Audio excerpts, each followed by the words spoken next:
V3 TV Telugu 24/7 news బులెటిన్కి స్వాగతం.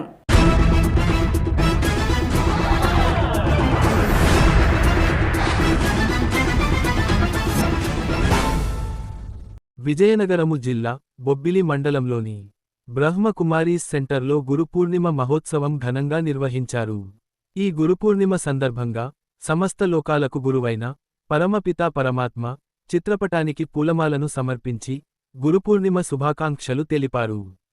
పరమాత్మ చెప్పిన మాటలు ఆచరిస్తూ అనేకమంది విద్యార్థుల చేత ఆచరింపచేసి బొబ్బిలిలో 32 సంవత్సరాలు నుంచి జ్ఞాన బోధ చేస్తున్న బ్రహ్మకుమారీస్ రాజయోగిని రాజేశ్వరి అక్కయ్యకి బ్రహ్మకుమారీస్ సంస్థ విద్యార్థులు గురుపూర్ణిమ సందర్భంగా సన్మాన సత్కార్యం చేసి రాజేశ్వరి అక్కయ్య బొబ్బిలి డివిజన్లో 4 మండలాలలో అనేకమంది విద్యార్థులకు రాజయోగ మెడిటేషన్ చేసే శిక్షణ ఉచితంగా నేర్పి వారి జీవితాలను సుఖ సంతోషాలుగా తయారు చేశారని సభాముఖంగా తను చేసిన సేవలను ప్రశంసిస్తూ మున్ముందు అనేకమంది విద్యార్థులకు రాజయోగ మెడిటేషన్ శిక్షణివ్వగలరని అక్కయ్యని ప్రశంసిస్తూ గురుపూర్ణిమ కార్యక్రమాన్ని జయప్రదం చేశారు.